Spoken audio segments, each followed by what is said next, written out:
Hi everyone, it's Mrs. Murphy from the Upton Town Library, and welcome to today's tween and teen craft tutorial all about making these peekaboo bookmarks. They're also called striped bookmarks. I'll share the link to where I found the idea in the description below. You'll need a few things. So if you're a member of our teen group, you'll be receiving a kit that contains everything you need. The link will include a template that looks like this. So you'll need to cut a rectangle that looks like this. One with the cutouts, that's the peekaboo part, and then the smallest rectangle is where you'll use some craft paper or colored paper, something that gives that background look. Even a piece of newspaper or an old book page would work great. So for our project, we're going to use a piece of black construction paper, and that's going to be what we use to make the front and back. For craft paper, we recently had a story walk here at the library. Now, if you've ever attended a story walk, you know that we take a book and we take it apart and we make posters for the story. So these are some extra pages that we've had here. So I'm just going to use either this blue side, which I think that's what I'll use, but even a strip of this floral part would look good. So we save a lot of old paper here at the library.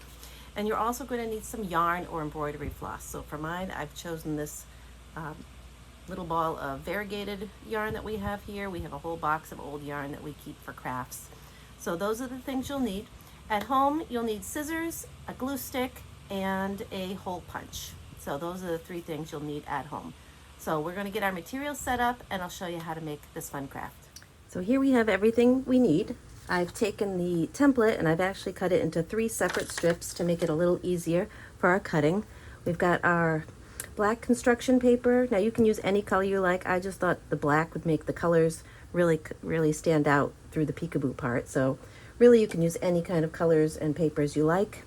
And we've got our scissors here, and our glue stick is in our craft kit. So what you'll do is you'll take each of these pieces. Now you can either cut it out and trace it, or what I like to do is just cut directly on the piece of paper.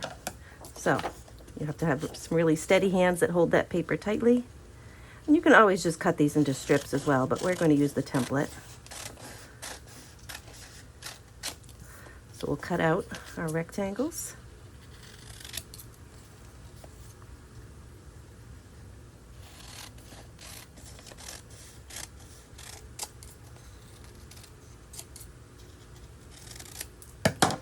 That will give us our first one. I'm going to do the same thing with this one on the black, and I'm going to do the same thing with this one on our pattern paper, and then we'll check back. And here we are just finishing up our last piece. This is the one with the colorful craft paper. So you can see that's the part that will show through on our peekaboo part. So the next thing I want to show you is how to make those cuts, which are pretty hard to do when you don't have an X-Acto knife. So my trick for this is I'm going to stack these together.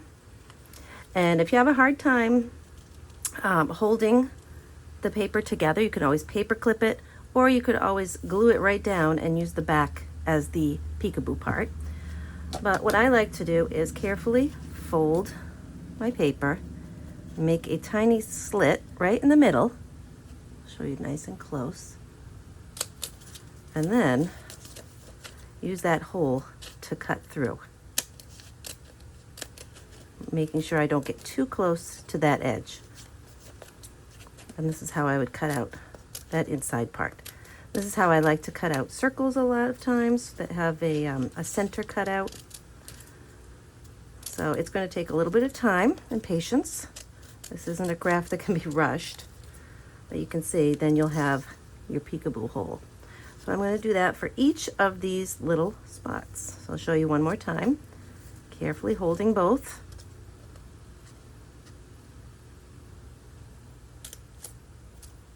You can see where the hole is. Always holding it carefully, tightly, and then cutting through like this. Smaller scissors would work well too, if you need to. Holding it nice and tightly, making sure I'm lined up.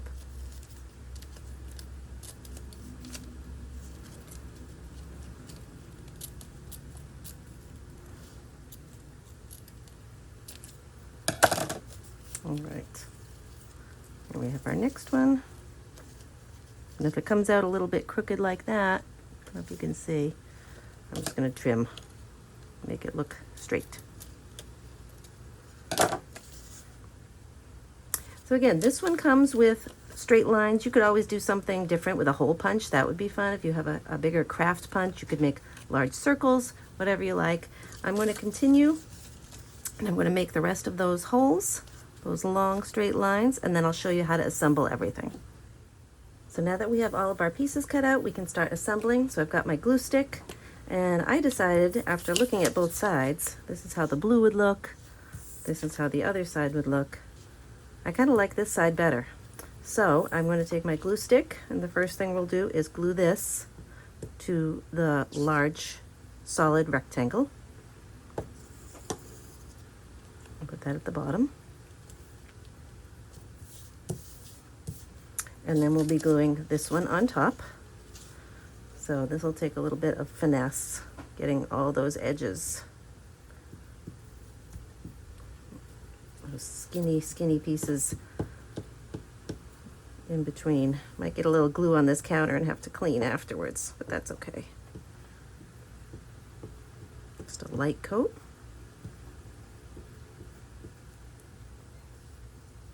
And again, something like an old piece of book page or a newspaper. I know a lot of families in town get the town crier, so some text from a newspaper would look nice. All right, so there's our bookmark. I'm going to give it a hole punch in the corner now, or anywhere. You could do the corner or the top. I'll do the corner like the sample. And now I'm going to get the yarn set up and show you how to assemble a tassel. So there are lots of different ways you can do a tassel for your bookmark. We're going to do the braided kind today.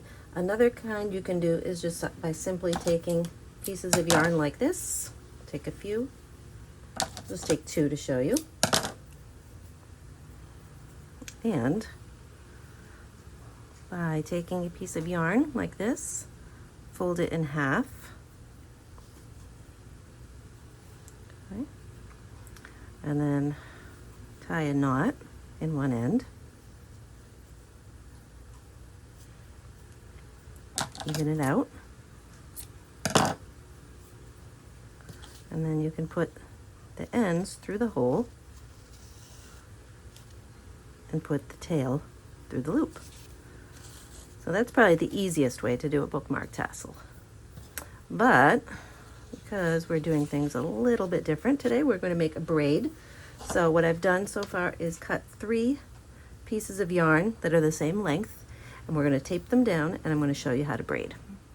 And taping them down at one end is probably the easiest way to prevent your pieces from getting stuck and tangled. So we'll have 3 pieces, and this is just your old-fashioned over and under and over and under, tightening up as you go along.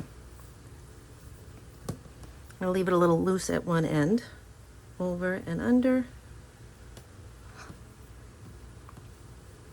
And you can use the other sample. I used embroidery floss, so this one's going to be a little bit looser, a different look.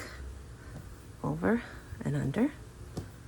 And this is just your classic braid, so you can start seeing that start to form. So I'm going to keep going, and as we get closer to the end, I'll give you a nice close-up. So I'm down near the end, giving you a close-up of how this looks.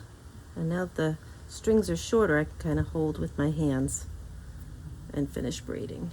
Over and under and over and under, all the way till I'm about at the end, and we'll leave a couple inches at the end for the fringy part of the tassel. All right, so I think I've got it a good length. I'm going to take it and give a knot at one end. And you can do this anyway, there's no right or wrong way. I take the other end and kind of fold it in half. I think that'll be good. Give another knot at this end. And now let me zoom out and I'll show you how we put it in. There we go. So I'm going to take my tassel and just evenly make sure it's cut. Give a little fringe there at the end. And we'll just do just like we did earlier, but this time it has a braid. And you can do this anyway, make it any length you like. There we go. And that is how you make a peekaboo bookmark.